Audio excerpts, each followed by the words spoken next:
Check this out.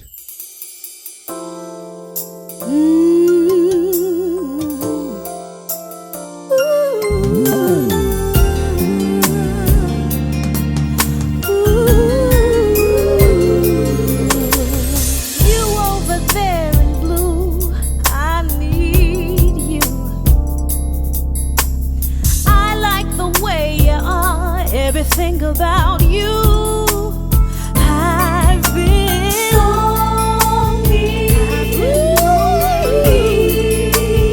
I've been wishing. Critics are calling it sensational.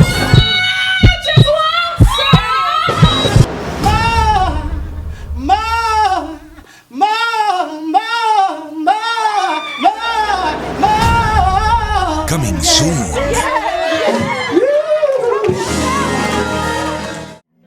That learning never stops until he or she stops breathing. This is our commencement day, and it's only fitting for us to say to you, as we salute you for your accomplishments. Support today.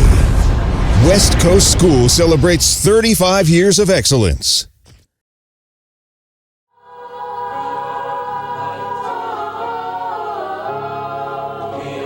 And thus began my journey on the chosen path. How do we meet present day challenges? Success has to be rehearsed.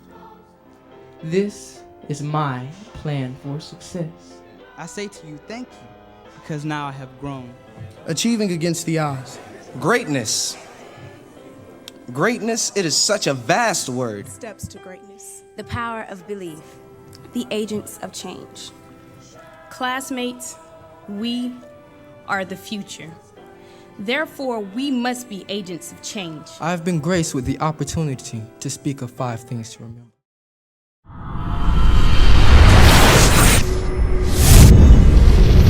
And now, the time we've all been waiting for. Sit back and relax. The show begins now.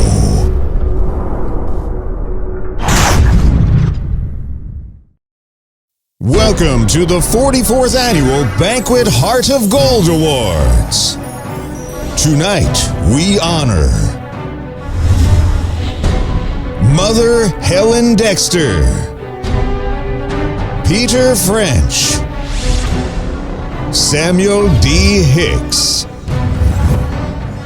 James Cleveland Jones, Villetta Martin, Evangelist Betty Sanders, Adam Tebrouge. Welcome to the Heart of Gold Awards.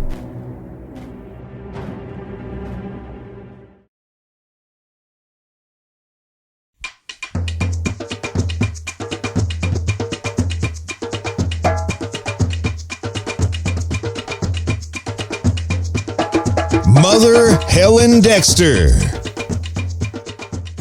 I was born down in Peoria, and I remember the first appreciation that we gave you. I remember after the revival, they made up, Sister Simon said, we're going to make up a book, and had a few, you may still have it, the pictures in it, a few pictures of what different ones that was in the revival. And we gave you socks and shirts for your appreciation. At that time, that was a big gift, you know, to us. It was a big gift to give to you for the appreciation for being in the revival to Ella Johnson Church. How the Lord blessed me with my home. They wouldn't let us be on the land. So, Sister Simon and I, we went over to the courthouse and met with the county commission and tried to talk with him. And he said, well, I don't see where we could do that. So that Sunday, the Bells Temple, 3 o'clock service, and you jumped up And you said, somebody in here so depressed. He said, I could feel it all over in my head. Said, somebody's so depressed. And I did like that. And you came over and whispered in my ear and said, what the matter, Mother? I'm supposed to be meeting with these people tomorrow about this house, and you prayed for me and you said, go, and everything gonna be worked out for you. And I went over there, and when we got there, the lady still was saying, he's not in, and I don't know when he'll be in. And if you wanna wait, you can, but I tell you, I don't know when he's gonna be in. And I told her, I said, well, I'll just wait until he come in. He'll be in sometime today. About 5 or 10 minutes, he came in and handed me the paper. He said, here, take this paper, take it to your builder and tell them to build you a house. He know what I need. So God gave me 4 bedrooms, 2 baths, large front room, dining room, and now I made the carport out of den. And out of all that, it's been like a hotel. I have slept so many people there, Brother Porter. So many have been. They've been from Jersey, Tallahassee. My house have been, and that's how God wanted it, for me to house God people if they needed somewhere to stay.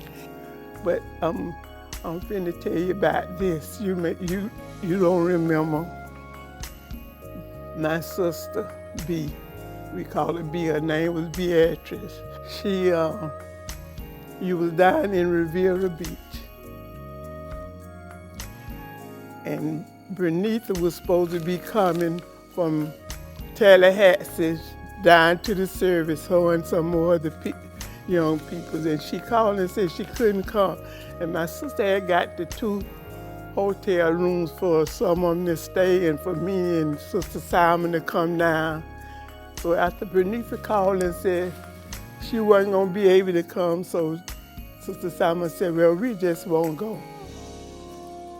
But my sister went looking for us to be there. Helen, why y'all didn't come? And I tried to explain to her, and she said, y'all got to get down here, because this man is something else. I told Sister Simon, I said, I got to go. We packed up and we went down there Saturday night, and God filled her with the Holy Ghost. It's all because of the anointing of God that floated through you. As the mother of the church, Brother Porter, if they are turning the mothers loose and let them go back to the old way, the young people will be better, they will dress better, and I think the church will even be stronger. The young married women, I said to them, be obedient and be together. You know, you may not agree on everything, but whatever you do, pray on it and let God lead you, and you'll go the right way.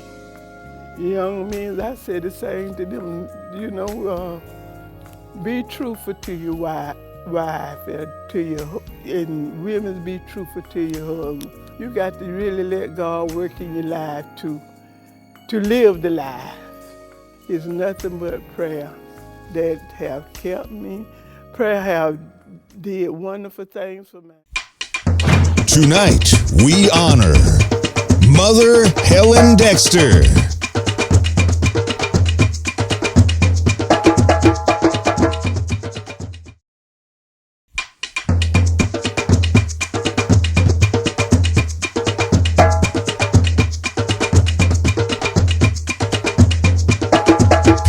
French.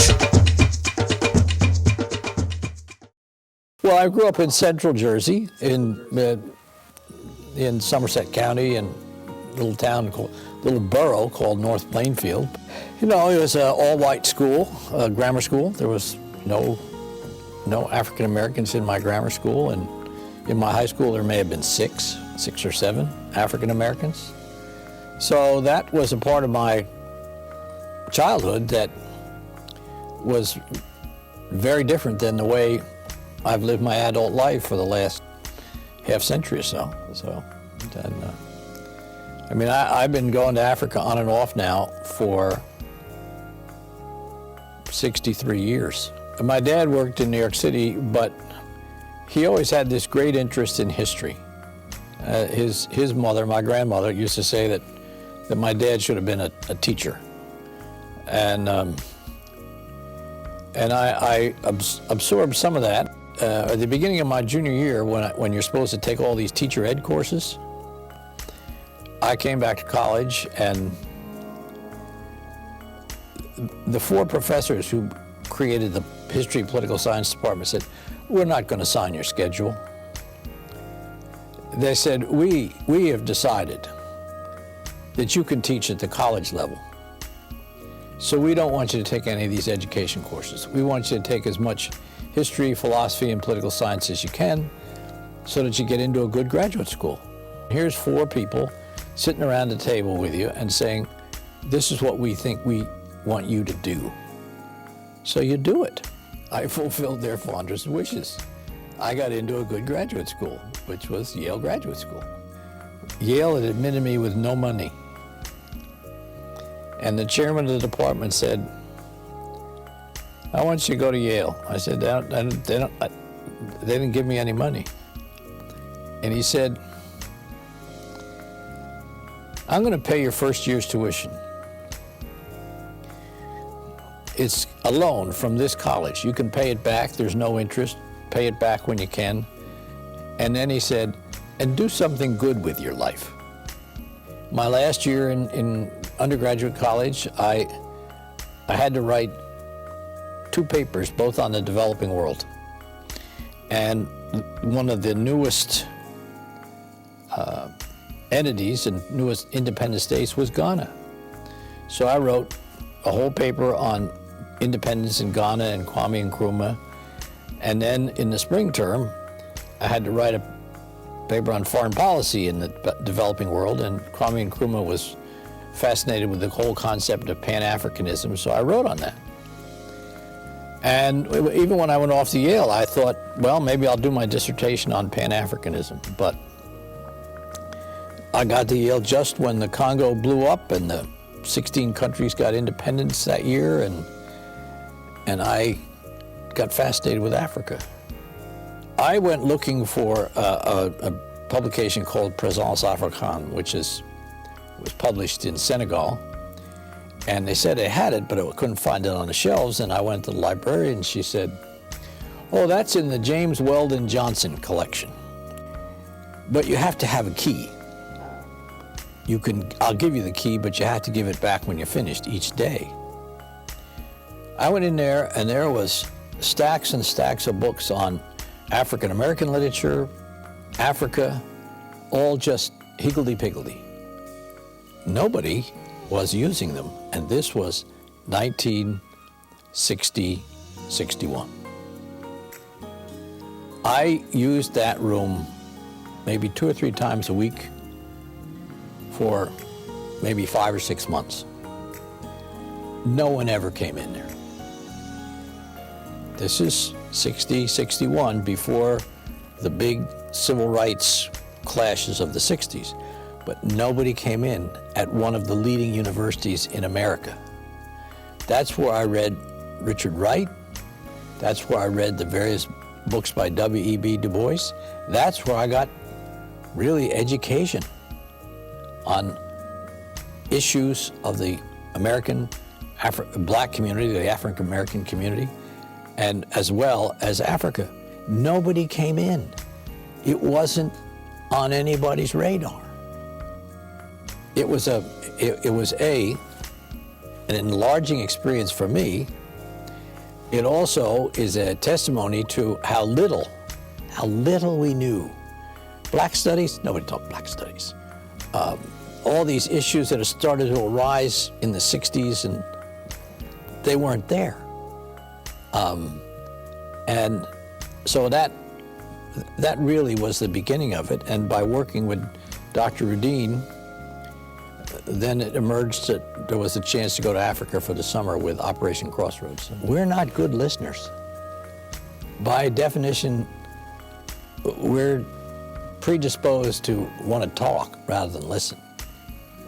And Africans are really good at listening, but they're also, there's an honesty there. I mean, heavens,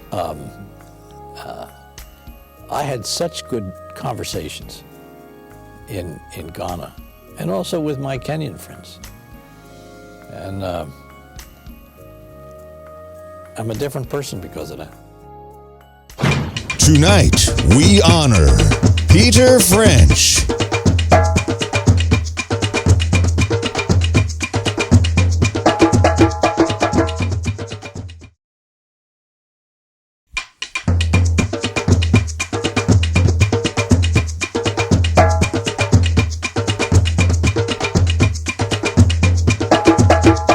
Samuel D. Hicks.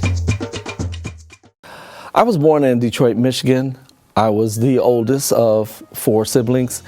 My parents were Vivian and Samuel Hicks, and my mother is originally from Flint, Michigan. My dad grew up in the Deep South in a place called Jemison, Alabama. And he was there working in the factories because it was a great exodus from the South. When people finished high school, they moved to the North to get employment, and that's how my dad ended up in Detroit, and that's where he met my mother. When I was about 8 years old, we moved to Alabama to help take care of my grandparents, and there I had an opportunity to grow up on a farm. We actually had a real farm where you had tractors and barns and livestock. So we had probably about 30 beef cows, 10 hogs, chickens, hunting dogs, all that sort of thing. And it was very different, leaving the city, growing up on city streets, playing stick hockey on the streets, and then coming down and being in the sticks. It was a different experience, but I think it helped me to be a well-rounded person and gave me some experience to know how to work and know how to have a good work ethic, to know how to be responsible, because I had a lot of responsibilities. I attended Jemison High School, and I was an honors student, and I remember one day during my senior year, it was an announcement, and they told me that someone was here from Alabama State University, and I had heard of the school. I went down to the office, and the lady pulled my transcript. She looked at it and she said, so you have really good grades. She said, I believe I can give you a scholarship. And I said, do it. And about 2 weeks later, I had a 4-year scholarship in the mail. My goals as a college student was to secure a type of career that would make my life flourish and cause me to be very successful. I didn't like growing up on the farm, and I wanted to make sure that I didn't have to have that as my default. You know, I could go back if I wanted to, but I wanted some other doors to open for me, and it was up to me to cause those doors to open. The advice that I would give you today, as you're sitting here at this banquet, is to take advantage of every moment that you have. Life is short. We don't know when our time is going to come. The Bible says that man is born of a woman and of a few days. And I said, this really came real to me when I was involved in an accident, a near-death experience.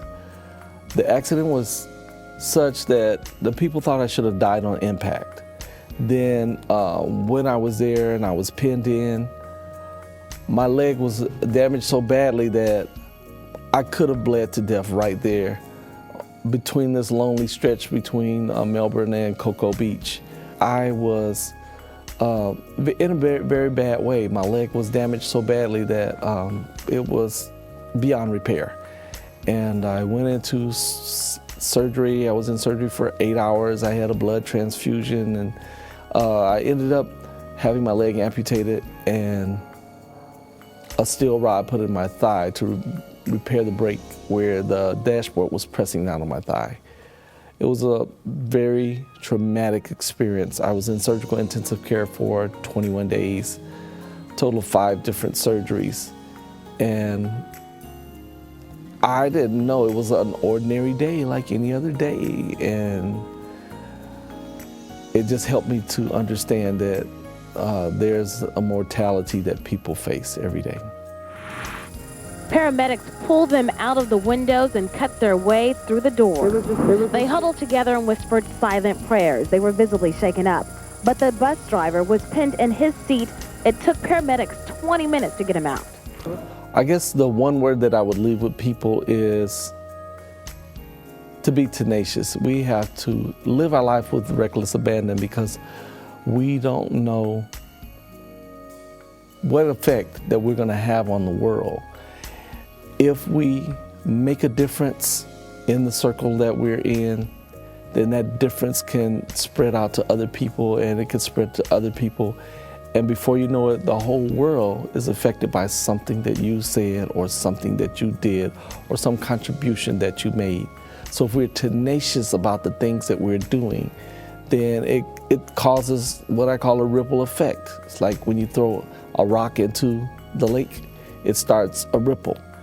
And likewise, if we're tenacious about the things that we do, if we live our life on purpose, then we're going to cause an effect. And people all around the city, all around the state, all around the nation, all around the world will be affected because what we do makes a difference. Tonight, we honor Samuel D. Hicks.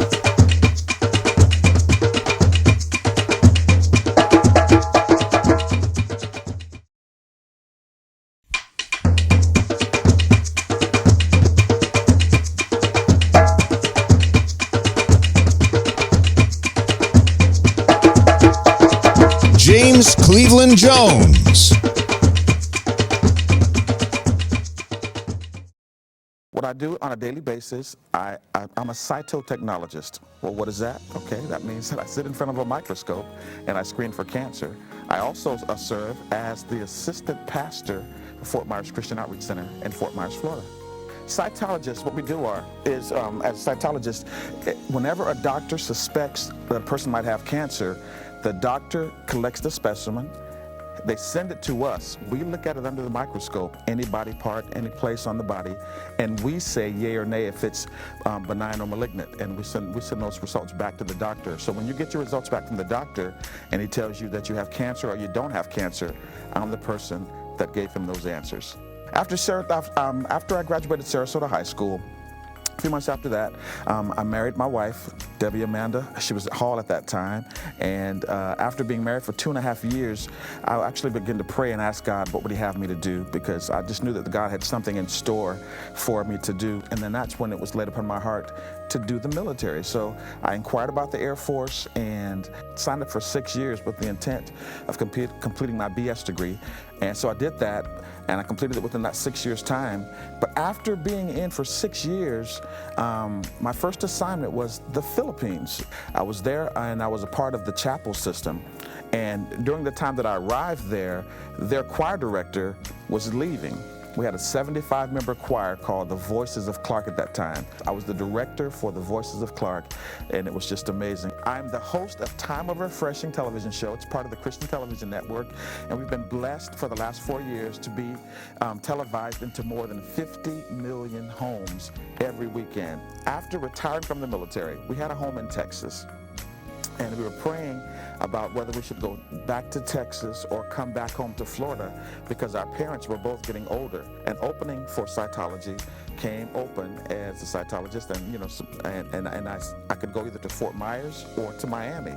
And I said, well, Fort Myers is closer to home, so let's do the Fort Myers thing. Well, when we got to Fort Myers, when we were there, one of the first things I noticed that there was no gospel music being played on the airwaves. So I was a part of this church. It's called, the name of the church is Life Church. And I've been singing most of my life as well. And I was, of course, part of the praise team. And there was another young man that was there. His name is Paul Lodato. He happened to be the manager for the Christian Television Network. And I said to Paul, Paul, I know you're in television, but can you tell me how we can get somebody to play some gospel music on the airwaves here? And he said, James, listen, I used to live in Atlanta. He said, I understand what you're saying. He said, I missed it as well. He said, but I don't know the radio people here very well. He said, but let me give you the name of this one guy who might listen to you and might play some gospel music for you. So I said, okay, great. So he gave me this name, and the next day I went and I tried to call the number and I couldn't get any connection. And I tried this for several weeks and I just couldn't get a connection with anybody at the station. And I said, let me try this number one more time. So I picked up the number and I called, the phone rang.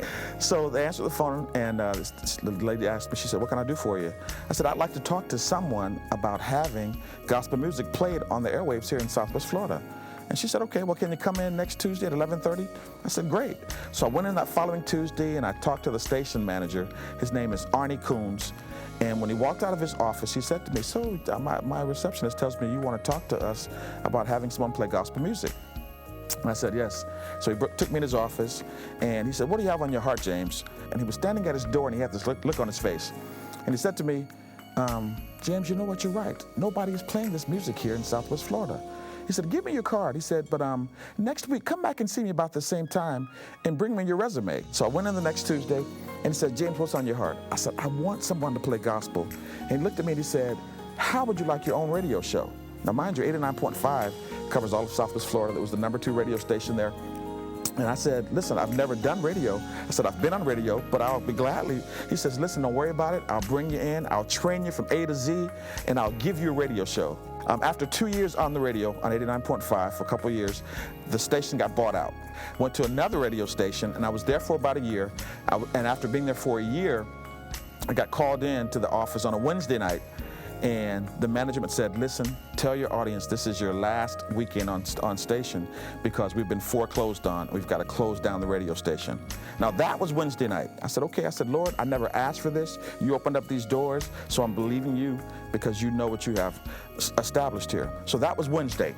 I was sitting at home the very next night on a Thursday night, and I was on my computer.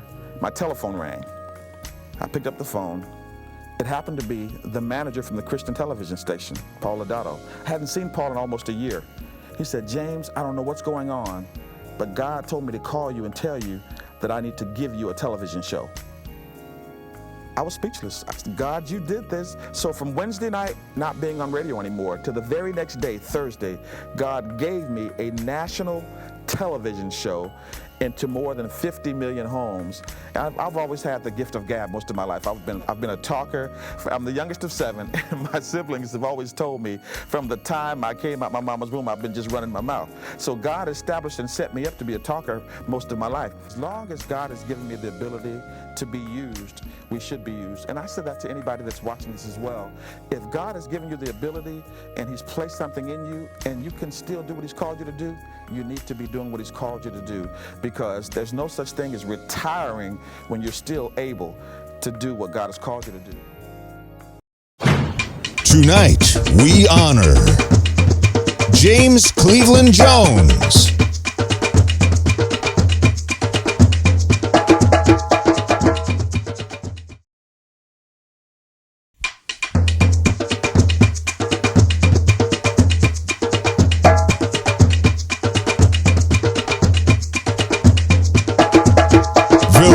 Martin. So my passion is not only just in the ministry, but ministry helping children. And I love the camaraderie of the people and the love that kept me all these years here. So my passion is helping children and helping in the community. And I've traveled along with the ministry since the age of 10. We always had children in the house. It's not our children, but from my mother's job. We always had somebody, it was a comfort zone. And that made me have a real great love for children and to help children, even though I was a child at that time. That first tour was a great experience for me. Number one, we were very young. I have a twin sister, and the both of us were apart. And for my mom to say that we could go on this tour, a Goodwill tour. We wanted to go out and to raise funds to help to participate in that experience. And that experience of going and reaching other lives at a young age really made a definite impression upon my life. My interest is kindled here. I continue to travel with the ministry in various places when we're on the road, going to various churches or community functions. I also work along with community activists by helping to get clothes and food for the unprivileged children or underprivileged children. And that experience really broadened me because I had never gone into, per se, a drug house where children are involved, and I had a chance to do that. And there was no fear factor, and that surprised me. But I was so concerned about those children and to see that their needs are made. And so those opportunities, and also with the West Coast Women Auxiliary, gives us an opportunity to go into the nursing homes and to give tender care to some of the patients there that don't have family, but we can go and provide a reading of a poem, or talking to them to give them a conversation during the evening. And that really blessed me in doing that. I had an organization to come and fund me and to provide gifts for a particular nursing home, brand new gifts. They overwhelmed me because of the love that we showed. They wanted to bless us to give those gifts in the name of West Coast Women's Auxiliary. My present role now is the chair of the women's department. At a young age, I guess around about 18, I was selected to be the assistant chair. I was fascinated because I like working behind the scenes and helping people after traveling and going on the road with the ministry, singing, teaching, helping. If sometimes I stayed in a home with children that were underprivileged, and showing those families how to plan their day and prepare and get the children ready, how to have a plan so that you can do the things that you desire to do. And that really grew me, but working with Dr. Porter at that time, that he took the time for a 10-year-old. And as I grew, going to school was very important. We had to make good grades. We had to do well in order to be able to travel. And after finishing school in 1978, I did further my studies over at the University of South Florida. And after returning back home, I was privileged as I was thinking about, when I heard about I was going to be an honoree, and I was thinking about these things that had happened, a transition in my life. And I told Dr. Hendon, the principal of the West Coast School, I said, I remember coming here so quickly, and some administrators here in the county said, we'd like for you to come and sub in the county schools.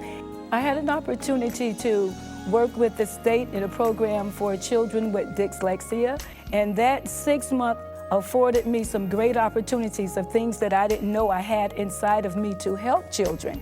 So I'm just really glad that the ministry has opened so many doors. I wouldn't have known all these beautiful people that I know now. I would say to any young girl, teenagers, or even a 10-year-old that don't put away your dreams.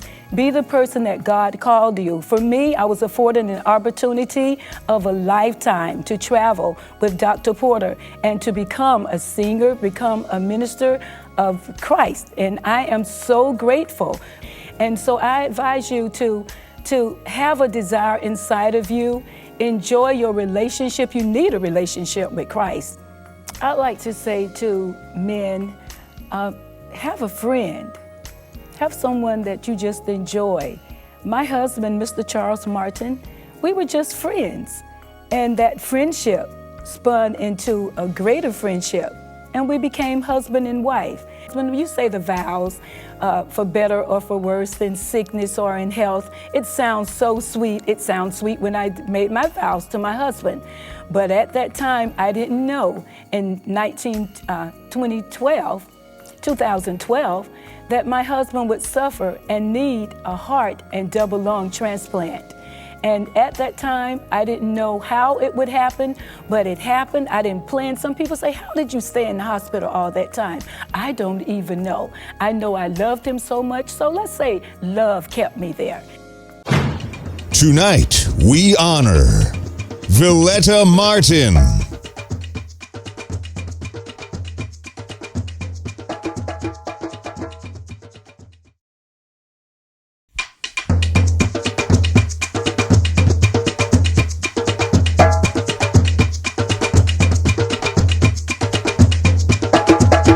Evangelist Betty Sanders. My name is Evangelist Betty Sanders. I'm from the Pentecostal Church of God of Jesus Christ, Inc., where Bishop Henry L. Jackson Sr. is my pastor. He's been there since 1969, and I joined him 10 years later, and I've been there since 1979. My most precious scripture is Romans 8:28, and I just believe that everything serves a purpose. When we go out and minister to the souls, it's all about soul winning. At the end of the day, it's not the money, the fame, or any of that nature, but it's all about bringing souls into the kingdom. And when issues come up in life, we realize that all things work together for good to those that love the Lord and are called according to His purpose. And my purpose every day is to please the Lord.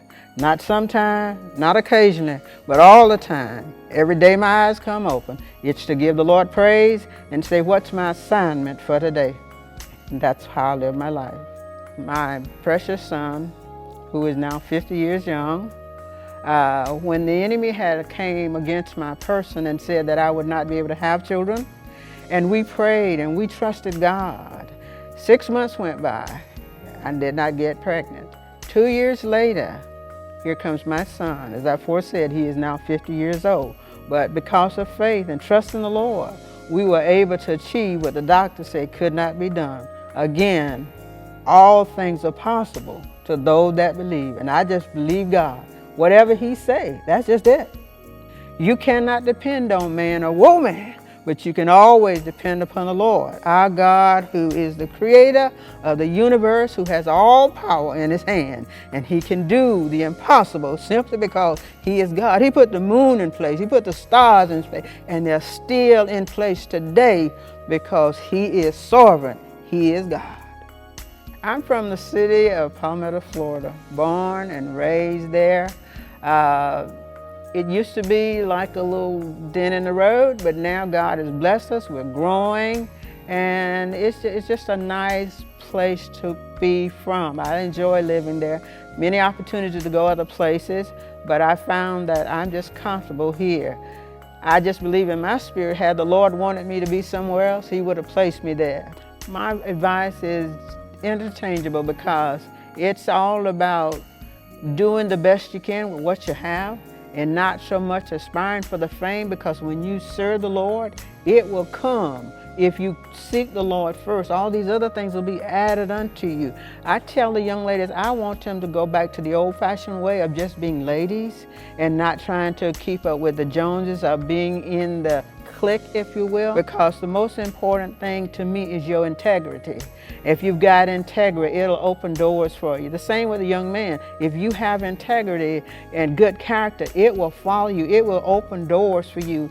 Many have said to me when I say yes ma'am or no ma'am or yes sir or no sir, where's my dad? That's my mom. I say, no, it's just the way I was brought up, to show respect. If you show respect, you'll get respect. Had I not been obedient in 1969, when the Lord sent me to you and we sat on your front porch, praise the Lord, I probably would not be involved in your life today. But out of obedience, I was able to obey God and be a part of this ministry. For I am truly grateful for the many blessings and all the young people that have come through because there were a few people that stood behind you to say, you know, there's something about that young man. There's something about him, and we need to help him, and we need to support him.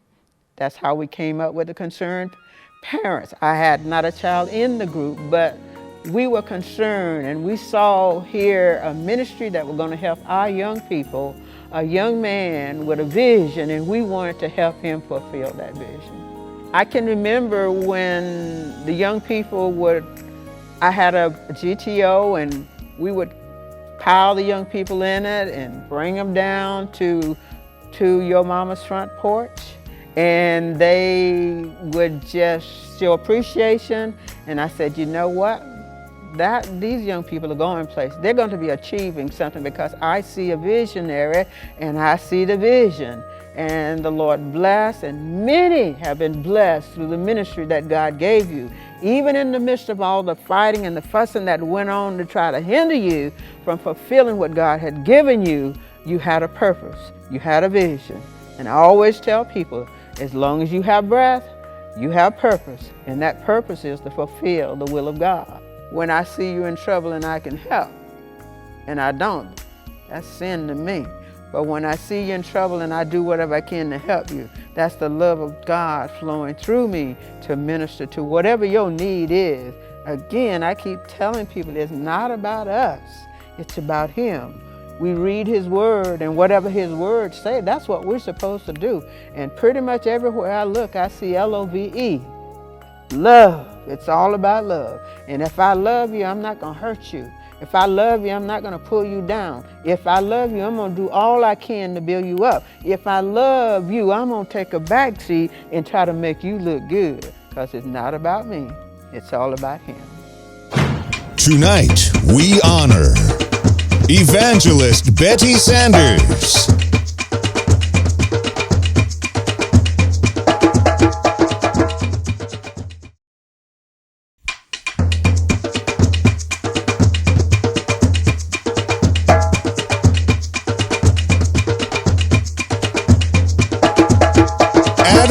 Bruges.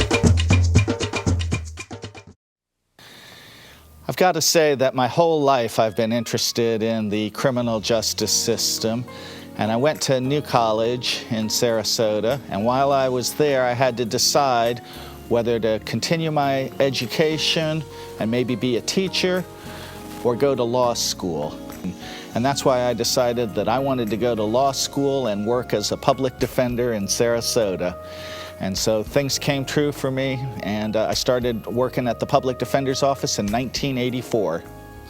So I was part of the criminal justice system for over 30 years here in Sarasota and Bradenton. And so I know the things that are not working in our justice system. And that's why I've now devoted my career to working on criminal justice reform throughout the state of Florida so that we can treat people more fairly and provide for a safer and better society. In my prior career, it was the individual clients that I represented. In fact, towards the end of my law practice, that was what kept me going, is knowing that I could probably help somebody out that day. Now, I'm trying to work on system-wide reforms so that we treat people better in prison and prepare them to rejoin society when they come out. In most cases, the people I worked with were damaged individuals, folks who were suffering from either mental illness or poverty or substance abuse, and who had not had the educational advantages that I was so fortunate. I believe so strongly in education. It is the ticket to a successful life, and without education, you will falter. My goals in life have never revolved around material wealth. My goals in life have always revolved around people and trying to help those out who I can. And that's what leaves me with a sense of accomplishment and well-being. I've had a series of mentors throughout my life, including yourself. And I say that in all honesty. The times I have spent here at West Coast have always been very powerful for me and helped show me this side of the community that I otherwise would not have experienced. I met my wife at the Public Defender's Office. She's an attorney as well. And we worked side by side for a number of years before our relationship took that next step. So my wife has always been very supportive of my career, and it's great to have somebody who can relate to what I'm going through back at the home front. So my first piece of advice is pay attention. Pay attention to your students, your parents, and your community. If you don't know what's taking place in your community, you're not going to be able to make the kind of impact that I know you can. Again, my chief piece of advice is please pay attention. Pay attention to your children and the problems and experiences that they're going through. Pay attention to your community because you can make an impact and you can bring about positive changes. I've run for office a few times, and the thing that's most frustrating to me as a candidate is apathy, when people just don't care one way or another. I'd much rather have an opponent that we can have an intelligent debate than I would somebody who just isn't paying attention. We are in the midst of a historic moment right now where we are reevaluating our society, we are reevaluating our criminal justice system, and we're going to need to welcome people back in to the Sarasota community. And I'd like to encourage everyone to join with you and with me in that effort, because otherwise the consequences will be unbearable. I was just reflecting before I came over here today about my first visit to West Coast, and that was in 2002, and I had heard about something called the Love Campaign, and I thought, you know what, I'll go over and check it out. And I thought I could slip in, sit in the back, see a little bit. No. From the second I walked in the door, I was greeted, I was introduced to everybody, I was made to feel welcome, and I was made to feel part of the congregation. And that's why I've always wanted to come back and support you in whatever way I can. And I just so admire the work that is going on over here at West Coast, and the school and the children, and you can always count on me to be there for you from now on. Tonight, we honor Adam DeBruge.